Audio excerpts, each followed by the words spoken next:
नमस्कार, मैं Ritu Rana, senior correspondent Business World Hindi से। आज हमारे साथ एक बेहद खास शख्सियत जुड़ी हैं जिनका नाम है अभिषेक चौहान। अभिषेक चौहान जी भारतीय राजस्व सेवा में आयुक्त स्तर के अधिकारी हैं और वर्तमान में रक्षा मंत्रालय में निदेशक पद की भूमिका निभा रहे हैं। तो सर, आपका स्वागत है।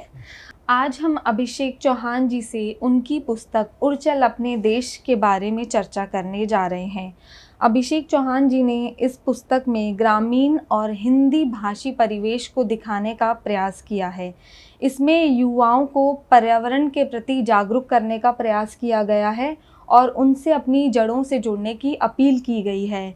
तो चलिए शुरुआत करते हैं। नमस्कार सर।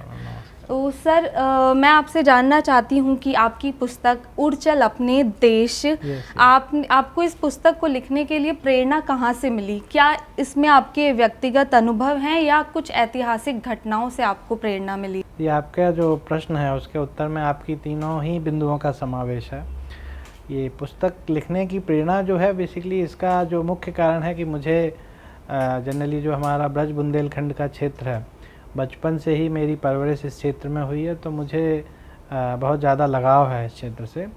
तब इस क्षेत्र के लिए एक सरकारी नौकरी, एक सरकारी सेवक होने के नाते, चूँकि मैं केंद्रीय सेवा का कर्मचारी हूँ, तो कहीं ना कहीं मन में था कि मैं अपना कंट्रीब्यूशन एक राष्ट्र में, एक देश को तो दे रहा हूँ, पर जिस क्षेत्र पे जिसके संस्कार और जहाँ की मिट्टी से मेरा निर्माण हुआ है, मेरा व्यक्तित्व का गठन हुआ है, उसको मैं क्या रेसिप्रोकेट कर रहा हूँ। ये प्रश्न मेरे अंदर हमेशा से ही था। निश्चित तौर पर इसी ने इस पुस्तक को प्रेरणा देने के लिए एक उत्प्रेरक का काम किया। और जो आपने दूसरा बिंदु बोला था कि ऐतिहासिकता या व्यक्तिगत अनुभव, तो मैम उसका उत्तर तो बहुत सही है कि मतलब जाहिर सी बात है, इस धारणा के आधार पर मैंने अपने बाल्यकाल में जो व्यक्तिगत अनुभव उस क्षेत्र में प्राप्त किए, उस पूरे अंचल में प्राप्त किए, फिर मैच्योर्ड होते होते उनको निष्पक्ष भाव से जो उनका सार ग्रहण किया, उन्हीं ने मेरे उन अनुभवों ने और मेरे क्षेत्र की जो तासीर है, यहाँ के जो मानस, यहाँ के एक आम आदमी का जो मानस है, उन सब को पिरोते हुए मैंने इस कथा का इस कथा में जो चित्रण किया है उसको इस हिसाब से लिखा है। ऐतिहासिकता के पॉइंट पे मैं ये और कहूँगा कि धीरे धीरे जो सिर्फ हमारे ही नहीं, पूरे जो हिंदी भाषी बेल्ट की जो जैन जी जिसे बोलते हैं, उस पीढ़ी को मैं चाहता हूँ कि वो पीढ़ी जो एटलीस्ट इस क्षेत्र से जुड़ी हुई है, वो इस क्षेत्र के कथानकों या यहाँ की मिथकों से भी जुड़ी रहे। सिर्फ इसलिए कि वो तार्किक नहीं है या काल्पनिक है, उन्हें दकियानूशी मानते हुए उन्हें दरकिनार न कर दे, क्योंकि उनका भी यहाँ के मानस में और संस्कृति के गठन में एक महत्व है। इन सब बिंदुओं को देखते हुए मैंने इस चीज़ को लिखा है। सर, इस पुस्तक में आए पात्र और घटनाएं वास्तविकता से इनका मतलब कितना लेना देना है, या इसमें आपने अपनी कल्पनाओं का कितना विस्तार किया है? ये मैम, ये प्रश्न भी लगभग पहले ही जैसा है। इसके लिए चूँकि व्यक्तिगत अनुभव जो है, अनुभव व्यक्ति अपने आसपास, अपने परिदृश्य और अपने परिवेश से ही ग्रहण करता है, और परिवेश का जो मूर्त रूप है या जो चेतना स्वरूप है, वो तो मनुष्य ही उसकी इकाई है। मतलब सरल भाषा में उसको मैं कहूँ कि व्यक्तिगत अनुभव आसपास के पशु पक्षी या पेड़ पौधों से नहीं मिलते हैं, वो तो मनुष्य प्रजाति से ही मिलते हैं, आदमियों से ही मिलते हैं। तो जाहिर सी तौर पे उन अनुभवों को जिन रूपों में, जिन मनुष्यों में मैंने देखा, उतारा, मतलब उसी अनुभव को पुस्तक में उतारा है। मतलब ज़्यादातर इसमें वास्तविकता है। मतलब हाँ, लेकिन कहीं ना कहीं लेखक के सामने दुविधा होती है, कई तरह की दुविधा होती है। वो किसी पात्र को यथार्थ रूप से भी नहीं लिख सकता है, और किसी का अतिशय महिमा मंडन नहीं कर सकता है, किसी का महिमा खंडन नहीं कर सकता है। दूसरी समस्या लेखक के सामने कथानक की होती है, शब्द सीमाओं की होती है। क्योंकि मेरे जैसा व्यक्ति जो समाज से थोड़ा जुड़ाव महसूस करता है, तो मेरे पास तो ढेर सारे चरित्र थे मेरे निगाह में, लेकिन कथानक लिखते समय उनको एक योजनाबद्ध तरीके से कंक्लूड करने के लिए मेरे पास विषय वस्तु सीमित थी। तब जो मैंने अपनी प्रस्तावना में भी इस चीज़ का जिक्र किया है कि मैंने उन पात्रों को, उन रियल चरित्रों को कम चरित्रों के माध्यम से पिरोने का काम किया है। जैसे कि ये हम और आप जैसे दो व्यक्ति हैं, हम दोनों का कुछ कुछ हिस्सा लिया, तो मैंने 2 से 1 चरित्र बना दिया कि आपके व्यक्तित्व का कुछ, आपकी सादगी ले ली, मेरी वाक्पटुता ले ली, कुछ ऐसा चरित्र बना दी। बट वो एक चरित्र इन भाषा में 3-3, 4-4 व्यक्तियों को निरूपित कर रहा है। हाँ। सर, आपने इस पुस्तक के कुछ अंश का एक AI वीडियो सोशल मीडिया पर शेयर किया है। जी। तो क्या आपको लगता है कि AI साहित्य को आज की नई पीढ़ी तक पहुंचाने का एक प्रभावी माध्यम बन सकता है? जी मैम, बिल्कुल, आपने बिल्कुल सही बात कहा है कि चूँकि मैं जिस पीढ़ी का प्रतिनिधित्व करता हूँ, वो पीढ़ी का व्यक्तित्व निर्माण हो चुका है जी। उसमें अब किसी भी तरह के संशोधन की गुंजाइश नहीं बची है जी। इस कटु सत्य से मैं परिचित हूँ। वो मैच्योर हो चुके हैं, मतलब हमारी पीढ़ी से मैच्योरिटी की आशा की जाती है, तो जो जितना मैच्योर होना था हो गया। तो इस कटु सत्य को जानते हुए मैंने कहीं ना कहीं ज़्यादा ध्यान उस पीढ़ी पर दिया है जिसका व्यक्तित्व गठन अभी हो रहा है, या जिसमें अभी किसी प्रकार की जागरूकता लाके परिवर्तन की गुंजाइश हो, जिसको मैंने जेन ज़ी आपसे शुरू में बोला। इसीलिए मुझे लगता है जेन ज़ी जो है हमारी और उनकी भाषाई तौर पे अभी भिन्नता है। मैं अपने घर में ही छोटे भाइयों को देखता हूँ जो हमारे ही घर में पले बड़े हैं, और हमारे घर में हिंदी का ही माहौल है। आवश्यकता अनुसार इंग्लिश का प्रयोग किया जाता है, कोई इंग्लिश से दुश्मनी नहीं है, लेकिन एक ट्रेंड है, हर घर में ये ट्रेंड है। बट अनचाहे अंग्रेजी भाषा के दबाव ने जो नई पीढ़ी है उसको हिंदी से दूर कर दिया है। तब हिंदी के शब्द और जो वाक्य विन्यास हैं, शब्द विन्यास हैं, वो चाह के भी लेखक के भाव को शायद उन तक नहीं पहुंचा पाते। इस भय से मैं थोड़ा ग्रसित रहा हूं कि मेरी बात को पढ़ने के लिए वो ज़रूरी नहीं मेरे लिए उतना समय निकाले। जो मैंने अभी अपना ड्राफ्ट जब रीड करवाया, जो मुझे लगते हैं विद्वान थे, उन तक को 2 बार पठन करना पड़ा। Then they appreciated my effort. तो दैट अलार्म्ड मी कि मुझे लगा कि उसको अगर मैं एक चलचित्र के माध्यम से ले पाऊंगा, बताऊंगा, तो चीज़ें इजीली ग्रैस्प हो पाएंगी। तो जाहिर सी बात है AI उस माध्यम से मुझे जो चीज़ वो लिखेंगे और वो थोड़ा सा आपको ऑडियो विजुअल में मिल रहा है, तो वो संदेश को वो सुग्राह्यता से, मतलब पॉजिटिवली ग्रैस्प कर पाएंगे। तो AI is a good tool conveying, expressing your thoughts and ideas. जी सर, इस पुस्तक का शीर्षक है उड़चल अपने देश। तो इसमें एक भावनात्मक और देशभक्ति की भावना जागृत होती है। yes. तो पाठकों को आप इसका क्या मूल संदेश देना चाहते हैं इस शीर्षक के आधार पर? उड़चल अपने देश में, चूँकि हमारा जो राष्ट्र है वो विविधताओं का राष्ट्र है। इसमें कई तरह की संस्कृतियाँ, कई तरह की भाषाएँ, कई तरह के आचार विचार, कई तरह के खान पीन, कई तरह के रहन सहन हम सभी लोगों में इस देश में उस आधार पर कई छोटे छोटे समूह हैं जिनको हम एक पर्टिकुलर मतलब राज्य कह सकते हैं या कोई भी एक समूह कह सकते हैं। तब उस आधार पर मुझे लगता है कि जो मेरी कथा का मूल है कि संपूर्ण राष्ट्र को लेके हमेशा युवा शक्ति कंफ्यूज रहती है कि हम देश की सेवा कैसे कर सकते हैं। वो मानता है कि जो सक्षम लोग हैं आर्थिक रूप से, राजनीतिक रूप से, आम आदमी की धारणा है कि राष्ट्र सेवा का सारा जिम्मा उन्हीं लोगों का है। मेरा इस धारणा से मतलब थोड़ा सा मतभेद है। तो एक तो ये मैंने सोचा कि हर व्यक्ति को एक दिशा तो बताई जाए कि वो, अगर हम उसको ये दिखा पाए कि नहीं तेरा ये प्रयास राष्ट्र को सहयोग करेगा, ये प्रयास राष्ट्र को पीछे धकेलेगा, तो मनुष्य फिर वो उस चीज़ को करने वाली को करेगा, न करने वाली को नहीं करेगा। तो इस आशय से मैंने वो देश की संकल्पना को थोड़ा माइक्रो लेवल पर लाया है। मुझे लगता है कि हर व्यक्ति का जुड़ाव, जैसे आप, जैसा कि मुझे बताया आपका उत्तराखंड से है, तो अगर आपके समक्ष कोई ऐसी चीज़ लाई जाए जो लाइक हैदराबाद से संबंध रखती है, तो आप उसका शायद कहीं ना कहीं उतना लगाव उससे महसूस नहीं करेंगे। लेकिन अगर वो पौड़ी गढ़वाल से या वहाँ से संबंधित होगी तो आप उस चीज़ में इम्प्लीमेंट तो अच्छा करेंगे ही करेंगे, सुनते ही आपको एक खुशी होगी कि नहीं इसमें मैं ये चीज़ और ऐड ऑन करूँगी, तब और अच्छा रिजल्ट आएगा। सेम वाइस वर्सा हैदराबाद के व्यक्ति को अगर पौड़ी गढ़वाल भेजा जी। जाएगा तो वो इम्प्लीमेंट भी करेगा, बहुत अच्छे से भी करेगा, तब भी परिणाम उतने अच्छे नहीं आएंगे नहीं आएंगे। जितना उस प्लानिंग में अगर वहीं का व्यक्ति जी। करे। जी। तो इसलिए देश को मैंने माना है कि वो जो छोटे छोटे भूखंड है, हाँ जी। हर एक का एक जो जिसको मैंने जन्मभूमि बोला या जी। जिसको मैंने माँ की संज्ञा दी है, हर जी। व्यक्ति का जो मूल स्थान है जो, और हर जगह जो मानव की बसाहट एक नदी जी। के इर्द गिर्द हुई है, तो उस पूरी वादी या घाटी का कहीं ना कहीं उस मनुष्य का उस घाटी से और घाटी का मनुष्य से लगाव होता है।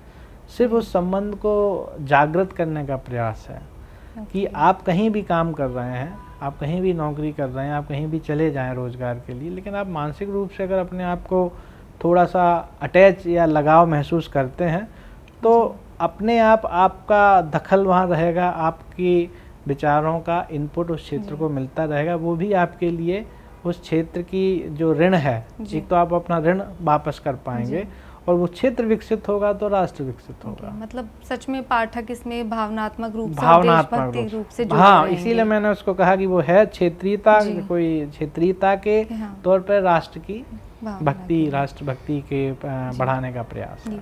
सर, आप रक्षा मंत्रालय में एक बहुत बड़े पद पर निदेशक के रूप में काम कर रहे हैं और साथ में लेखन भी, तो आप इसको बैलेंस कैसे कर रहे हैं? जी मैम, इसका बड़ा नट्स एंड सेल में मैं बड़ा छोटा संक्षिप्त सा जवाब दूंगा कि if there is a wish there is a way, time is never a constant for anyone. I think it's my hard belief, if you want to do something then you will manage somehow. So same I also did the same कि मतलब weekends is my right, weekend मिलता है, long weekends मिलते हैं, छुट्टियाँ मिलती हैं, festivals होते हैं, it's your choice कि how you are spending your time, how you are managing your time। तो अमूमन अगर आपको लगता है कि नहीं you have to do something, तो फिर आप उस दिन घूमने नहीं जाएंगे, आप मार्केटिंग नहीं करेंगे, आपको लगेगा, तो वो धीरे धीरे एक एक ईंट इमारत की लगती जाती है और पुस्तक तैयार हो गई। मतलब लगभग 1 वर्ष से ऊपर का समय मुझे लगा है जी। तो पुस्तक तैयार हो गई, तो वो मैनेज हो जाता है। ऑफिस का काम बहुत ज़्यादा रहता है तो वो वाली चीज़ भी और ये दोनों का बैलेंस बना रहता है, बट थोड़ा सा आपको अपने निजी उसका कंप्रोमाइज़, निजी डोमेन में थोड़ा कंप्रोमाइज़ करना रहता है, तो वो मैंने किया। ओके सर, आप डिफेंस मिनिस्ट्री में हैं, तो क्या आपके सरकारी अनुभव भी इस पुस्तक में मतलब नहीं, इसमें मैंने शुरू में ही स्वीकरण में दिया है, क्योंकि डिफेंस हमारा बहुत ही संवेदनशील मंत्रालय है और किसी भी तौर पे किसी भी तरह की कोई इन्फ्लुएंस उसमें किसी भी तरह का इंटरप्रिटेशन ना हो, तो मैंने उसको बिल्कुल आइसोलेटेड रखा है। डिफेंस का इससे दूर दूर तक कोई भी लेना देना नहीं, ना भारत सरकार का कोई लेना देना। लेकिन सर, जैसे आपके विभाग से आप प्रभावित हुए होंगे, क्योंकि डिफेंस मिनिस्ट्री एक देश की रक्षा सुरक्षा, वही देश प्रेम से जुड़ा विभाग है। मैम, कहीं ना कहीं वो चीज़ है, बट मैं उसको ऐसे बोलूँगा कि देश प्रेम की भावना तो मेरे अंदर शुरू से ही थी जी, और हमेशा से ही थी। तो मैं ये नहीं कहूँगा कि वहाँ आके ही वो बलवती हो गई या वहाँ आके उसका स्टार्ट हुआ, ऑलरेडी इट वाज देयर। तो वहाँ करके तो मतलब ये तो टोटली फिक्सन है जी, इसका वहाँ से या मतलब सरकारी मशीनरी की वर्किंग या नीतियों से दूर दूर तक कोई भी लेकर ये एक टोटल एक हिंदी फिक्सन है और जिसमें एक कहानी के माध्यम से लोगों को जागरूक करने का प्रयास किया गया है, उनकी जिम्मेदारियों के प्रति, उनके क्षेत्र के लगाव को दोबारा जागृत करने का प्रयास किया गया है और पुरानी चीज़ों को सहेज के कि आज से 10 साल 15 साल बाद की पीढ़ी जब उसके लिए वो चीज़ें एक कल्पनाएं हो जाएंगी जी, उनको लगेगा कि हाँ ये सुना है, यहाँ ऐसा होता था, लेकिन लिखित रूप में वो दस्तावेज हो जाएगा तो रहेगा कि हाँ किसी सरकारी अधिकारी ने लिखा है तो कोई सोच के ही लिखा होगा कि शायद ये कुछ होता होगा या इस तरह की ही दुनिया, इस तरह का ही समाज रहा होगा, तो उसको मैंने लिखित रूप से कर दिया। तो सर, इसमें मतलब कुछ हिस्ट्री भी है? हाँ, इसमें तो हिस्ट्री भी है। बता पाएंगे कुछ थोड़ा कुछ इसमें मैडम बताने जैसा हिस्ट्री का अंश ये है कि मैंने जो घटनाओं को जो इसमें उल्लेखित किया है जी, उनको प्रभावी रूप से दर्शाने के लिए और लोगों में इतिहास के प्रति रुचि जागृत करने के लिए दोनों बिंदुओं को ध्यान में रखते हुए इतिहास के कुछ पुराने कथानकों का जिक्र किया है। जैसे और आई एम श्योर, मतलब आई एम 100% श्योर कि मतलब जो भी पाठक उसको पढ़ेंगे जी। उसमें से बहुत विरले ही होंगे जो उन बातों को पूरी तरह से कैच कर पाएंगे। ओके। उस पे मेरा जो उद्देश्य है वो जी। ये है कि कहीं ना कहीं उस कहानी को पढ़ते समय उन पात्रों का जिनका मैंने जिक्र किया जी। है वो उनको एक कैटलिस्ट का काम करे। और आजकल एआई है, गूगल है, सब जी। कुछ है, तो वो उनसे जुड़ें जो हमारे इतिहास के पात्र रहे हैं और उससे उनको इतिहास के प्रति थोड़ा सा रुचि बनी रहे। तो एक तो मैंने उस तरह का जिक्र बहुत सारा ओके। किया है। मैंने बुद्ध जी। काल से ले गौतम बुद्ध के समय से लेके जी। महाभारत कालीन पात्रों का, गौतम बुद्ध के समय का जी। और कालिदास के समय का जितना जी। मुझे याद आ रहा है। इनफैक्ट मैंने जो हमारा वंदे मातरम लिया गया है जी। आनंद मठ से जी। उसका भी जिक्र किया है, क्योंकि मतलब मेरी ही जनरेशन में मैं देखता हूँ ना जी। कि हम लोग इतने यूज्ड टू हैं कि हाँ कोई आनंद मठ है, मतलब जी। एक जीके का क्वेश्चन बन चुका है कि हाँ उससे जी। वो हमारा वंदे मातरम लिया गया है। जी। और इसके अतिरिक्त हम उसके बारे में ज़्यादा जानने की कोशिश नहीं नहीं। करते हैं। अभी जी। वंदे मातरम का सेलिब्रेशन भी इस वर्ष हाँ हुआ जी। था, उसके निर्माण का जी। आपको पता होगा। जी। तो उस घटना ने भी थोड़ा मुझे प्रेरित किया था। ओके। तो फ्रैंकली मैंने भी उसको पूरा नहीं पढ़ा, लेकिन उसके बाद थोड़ा मैंने जाना उसके बारे में, तो मुझे जो थोड़ा सा रेलेवेंट लगा मैंने उसका जिक्र किया है। ओके। सर, इसका मतलब जिन लोग पाठकों को हिस्ट्री पसंद है उनको ये बुक बहुत पसंद आएगी। जी मैं तो यहाँ थोड़ा सा आपसे जी। भिन्नता रखूँगा, मतभेद रखूँगा कि अच्छा। मुझे लगता है कि आजकल का मतलब मेरा ही बेटा मुझसे बोलता है कि इतिहास व्हाट इज़ इतिहास, मतलब जो हो गया है उसके बारे में जान के जी। ही क्या करना। जी। तो उस दिन मैं थोड़ा सा उस चीज़ ने मुझे उद्वेलित किया, और ऐसा नहीं, मैं थोड़ा सा अलर्ट हूँ, चीज़ों को ऑब्जर्व करता हूँ। तो मुझे लगा कि इसीलिए लोगों में इतिहास के प्रति एक नीरसता का भाव आ चुका है हाँ कि सर, जो हो गया वो उसके है। बारे में जान के क्या करना। जी।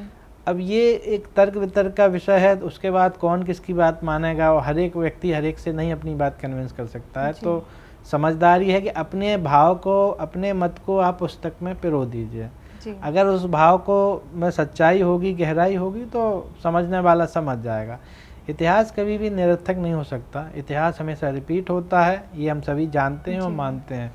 इसीलिए इतिहास की जानकारी होना कि ये परिस्थितियां हुई थी तब ये घटित हो चुका है, जी। और ये घटित हो गया था, अगर वो गलत हुआ था तो उसका ये सॉल्यूशन है, how it can be manage, और अगर अच्छा हुआ है देन इट इज़ ओके। इसलिए इतिहास का जानना जरूरी है। इसलिए मैंने इतिहास की कुछ चीज़ों को रोचकता लाने के लिए जिक्र किया है। लेकिन थोड़ा सा वर्तमान में आते हुए मैंने अपना जो हमारा ग्रामीण अंचल है उसकी कुछ कॉमन फीचर्स को इसमें चित्रित किया है, जिससे कि हर पाठक को वो अपना ही कहानी लगेगा। कहीं ना कहीं लिखते समय मेरे दिमाग में तो कुछ, मेरा एक लिमिटेड डोमेन है जी। मेरे एक्सपीरियंस का एक लिमिटेड डोमेन है, कि मैंने जो देखा वही मेरा स्रोत है जो मुझे जिसने फीड किया। जी। लेकिन मेरा मानना है कि कुछ फीचर्स, कैरेक्टरिस्टिक्स कॉमन होते हैं, जी। तो उनको मैंने सहेज के एक डॉक्यूमेंट बनाने का प्रयास किया है। ओके। बट वो डॉक्यूमेंट कभी कंप्लीट नहीं हो सकता है, क्योंकि समय इनफाइनाइट है। जी। समय के गर्भ की जो इकाइयां हैं या जो घटनाएं हैं वो जी। अनगिनत हैं, उनको आप सभी को नहीं पिरो सकते। प्रतीकात्मक रूप से कुछ चीज़ों को पिरोने का मैंने प्रयास किया है, ओके। जिससे कि 10 साल 20 साल बाद वो चीज़ें लिखित रूप में अपनी प्रासंगिकता को बनाए रखें कि यार once it is in writing तो ये ऐसा होता होगा, और होता होगा तो उसका एक्चुअल में स्वरूप क्या होता होगा। इसलिए मैंने, जैसे जो हमारे ग्रामीण क्षेत्र है यहाँ पे दस्युओं की समस्या मैंने तो देखी है, मैंने अभी सुनी है कि उससे पहले दस्यु समस्या का स्वरूप अलग था, डाकू जिसे जी। बोलते हैं। जी। फिर उस स्वरूप में परिवर्तन आया जो मैंने देखा, लेकिन वो जी। स्वरूप जो मैं सुनता हूँ वो मैंने भी नहीं देखा, तो मुझे भरोसा नहीं होता। लगता है कि जी। मतलब क्या स्वरूप होता, किसी ने कुछ बोला, कोई रिटायर्ड जी। पुलिस वाला है उसने कुछ बोल दिया, जी। कोई बुजुर्ग गांव में रह रहे हैं तो जो मतलब काफ़ी बुजुर्ग हैं तो उनकी बात अगर जी। एक्सेप्टेबल नहीं लग रही है तो हमने उसकी उम्र पर ठीकरा फोड़ दिया कि बुजुर्ग हैं तो कुछ हाँ भी बोल जी। रहे हैं। इसलिए मुझे लगता है कि ना वो उस क्षेत्र की पहचान थी, अच्छी या जी। बुरी जो भी थी, तो कहीं ना कहीं वो पुट मैंने लाया है। ओके, तो आपने फिर- मतलब जो देखा आपने वो लिखा? नहीं, आप मैंने या सब तो लोगों नहीं की देखा, सुनी सुनाई सुन के बातें? फिर अपना विवेक का प्रयोग करते जी। हुए और कहीं ना कहीं पुस्तक हमेशा एक आदर्श रूप में मैंने इसको साहित्यिक तौर पे लिखा है कि जिससे कि सब यथार्थ लिखने में कई बार उससे प्रेरणा या संदेश उतना अच्छा नहीं दिया जाता, तो मेरा उद्देश्य इससे संदेश पहुंचाने का है। तो मैंने कल्पनाओं को, अपनी कल्पनाओं को, यथार्थ को, सुनी सुनाई बातों को, तीनों का फ्यूजन किया है और अपने विवेक का प्रयोग करते हुए उसको सार्थकता के साथ उसको उतारा है। तो जिसमें हर एक को जिसने जो चीज़ फेस की है वो भी दिखेगा, और जिसने कुछ भी फेस नहीं किया है तो वो थोड़ा थोड़ा समझ जाएगा कि हाँ ये चीज़ ऐसे होती होगी। और वर्तमान में जो ये इसकी पृष्ठभूमि जो है वो 21st सेंचुरी के शुरुआत का एक ग्रामीण भारत दिखाया गया है। उस समय जो, जैसा कि मैंने कहा है कि कम पात्रों के माध्यम से मैंने कई कैटेगरी के लोगों को दिखाने का प्रयास किया है कि लोगों का भविष्य निर्धारण के लिए उनके दिमाग में क्या क्या चलता था, कैसे वो ड्राइव होते थे, फाइनली क्या कर पाते थे, अगर कुछ अच्छा नहीं कर पाते तो फिर क्या करते थे, वो सारा चित्रित किया है। और कुछ अच्छा न कर पाने के बाद अनचाहे कैसे वो अपने ही क्षेत्र को, अपने क्षेत्र का विकास में सहयोग नहीं कर पाते थे, वो भी दिखाया है मैंने। इसमें एक मूल भाव को बहुत अच्छे से दिखाया है कि विकास, या जिसमें अमूमन हम मानते हैं कि ये हमारी जिम्मेदारी नहीं है, इसको मैंने बार बार तरह तरह से दिखाया कि विकास में, अगर आप विकास में सहयोग नहीं कर रहे हैं तो आपको फिर किसी को व्यक्तिगत रूप से किसी को दोषी ठहराने का भी हक नहीं है। अगर आप कुछ कर रहे हैं तो आप अपना हिस्सा अदा कीजिए, क्योंकि सब अपना अपना कर रहे हैं। जो नहीं कर रहे हैं इसका मतलब उनको पता ही नहीं है कि वो ऐसे कर सकते हैं। तो इस भाव से मैंने ये लिखा है। सर, आपकी पुस्तक युवाओं को क्या संदेश देती है, और विशेषकर उन युवाओं का जिनका अपने देश, समाज और जड़ों से जुड़ाव रहता है, उनको ये क्या संदेश देती है? युवाओं के लिए तो मैडम मैंने इसमें कई तरह के पॉइंट रखे हैं। पूरी पुस्तक ही युवाओं के लिए है जी। अब उसको मैं पॉइंट वाइज तो क्या ही बोलूँ आपको, प्रायोरिटी वाइज उत्तर देने की कोशिश करूँगा कि मूल रूप से जो मैंने संदेश देने का कोशिश किया है, मैंने मैडम वर्तमान समाज में महसूस किया है कि वर्तमान जो छोटे शहर हैं जी, उसमें मैंने देखा है कि एक मानसिक डिप्रेशन की समस्या बहुत बढ़ रही है जी।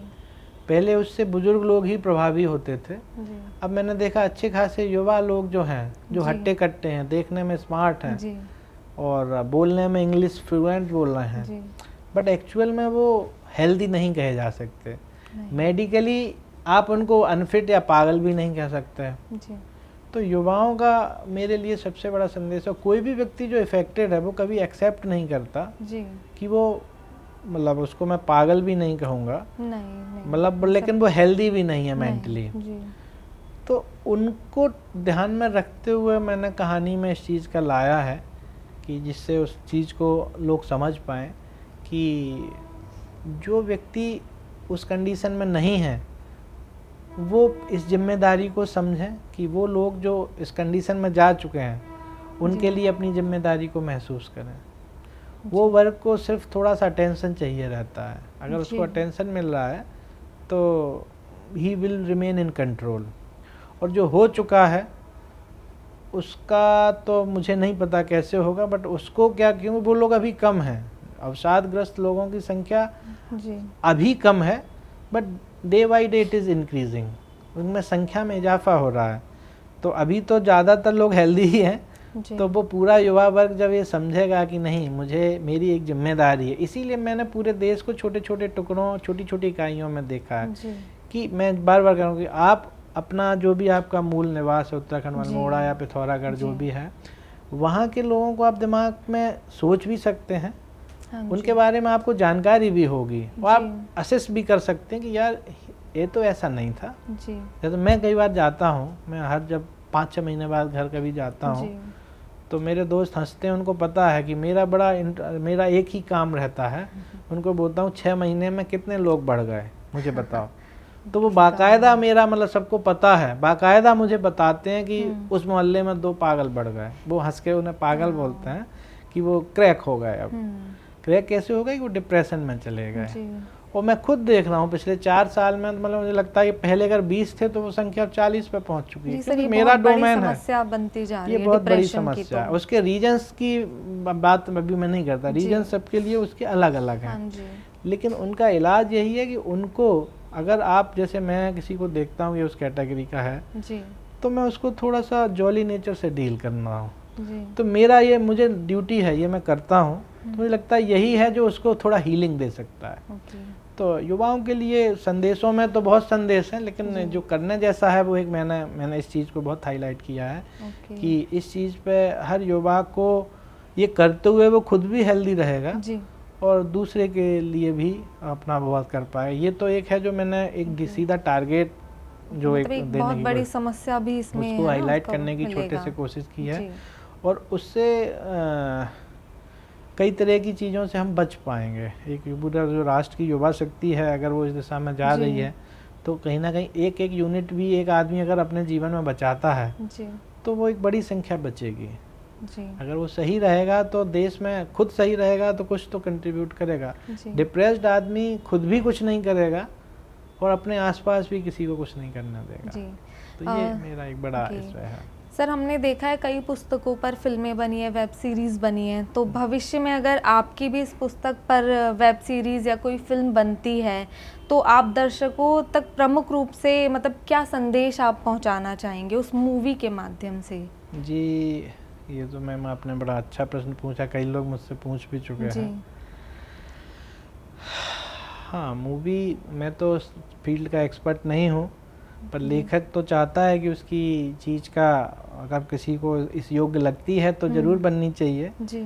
उसमें मार्गदर्शन मेरा रहेगा, पर मेरा जो था मेरी इतनी ही लिमिट थी। अब उसमें मैं मार्गदर्शन दे सकता हूँ कि while writing that what thought was in my mind, तो मैं उसको एक मार्गदर्शक की भूमिका में गाइड कर सकता हूँ और क्या दिखाना चाहिए उसमें मेरा जोर है कि मेरा जोर बार बार है कि हर व्यक्ति अपने जीवन में जो भी काम कर रहा है वो सबसे इम्पोर्टेंट चीज़ थी, लेकिन इस क्वेश्चन में वो बात निकल के आ रही है जो पुस्तक का मूल है।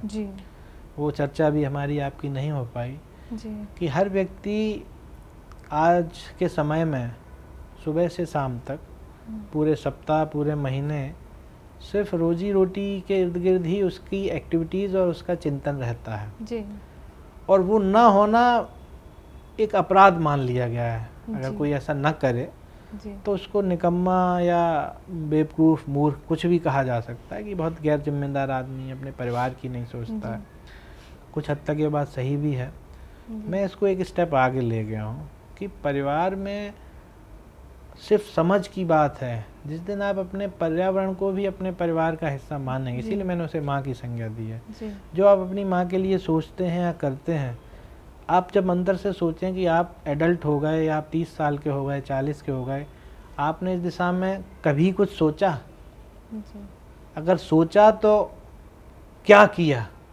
ये मेरा मूल भाव है। तो मूवी अगर कभी बनती है तो उसमें मतलब मेरा सेकंड पार्ट इस पे आएगा कि सिर्फ मैं कोरी कल्पनाओं तक नहीं रुकूंगा कि एक आम आदमी छोटे प्रयासों से क्या कर सकता है, वो मैं अगले पार्ट में दिखाऊंगा।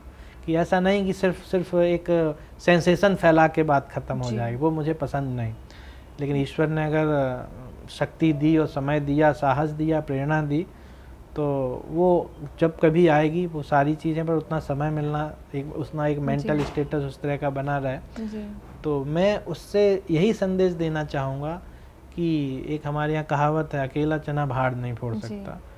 तो राष्ट्र निर्माण में संगठन की भूमिका बहुत ज़रूरी है।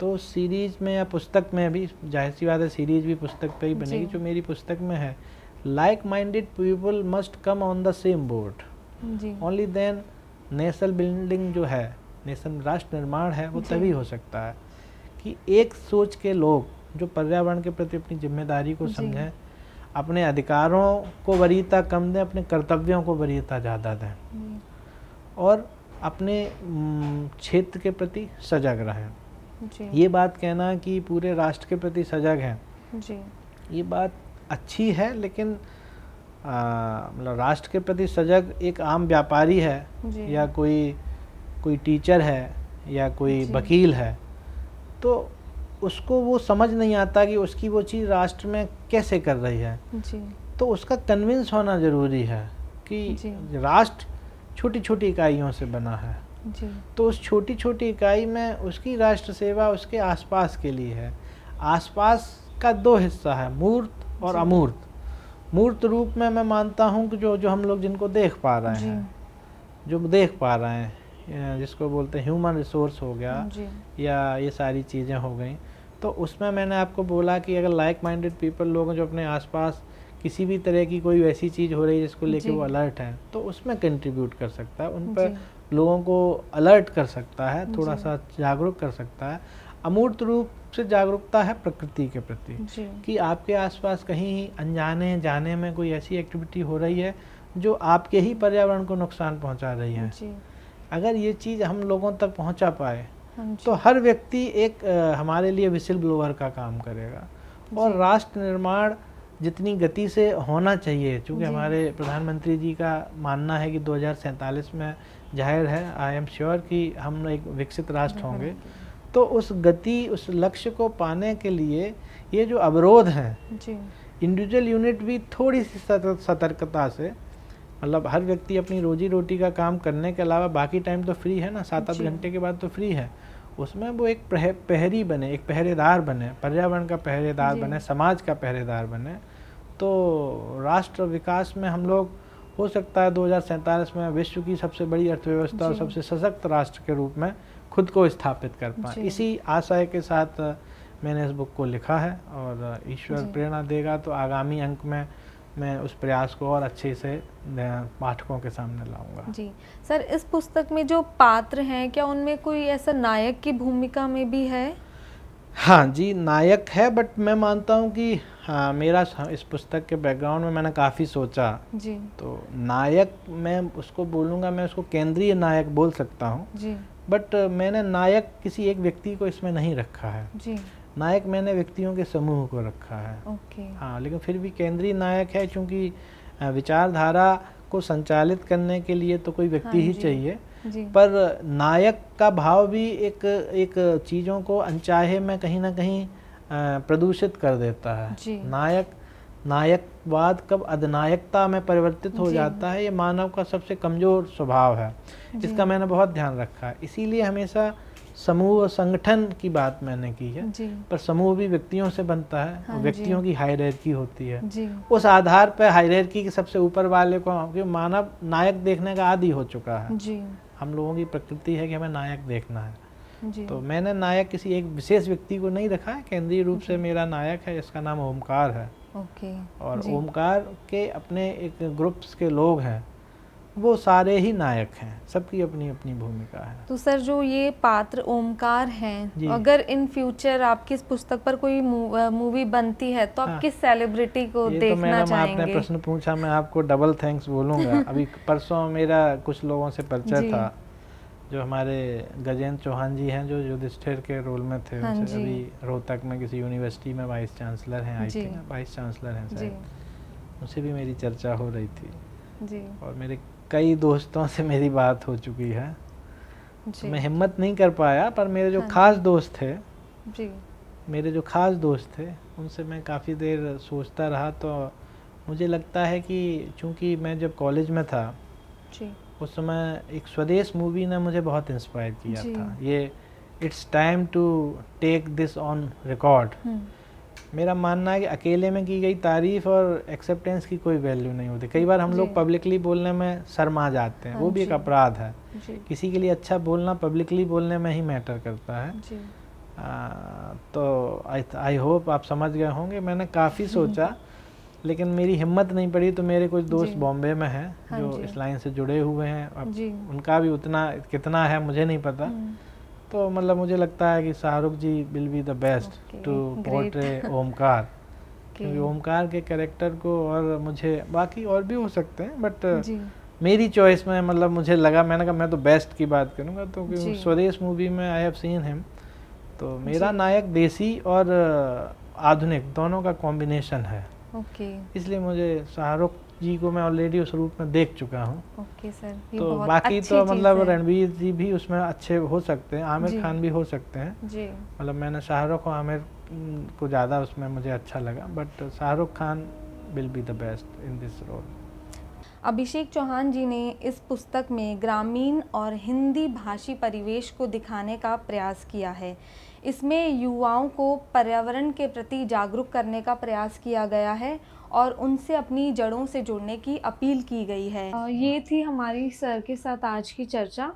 ओके सर, धन्यवाद। धन्यवाद।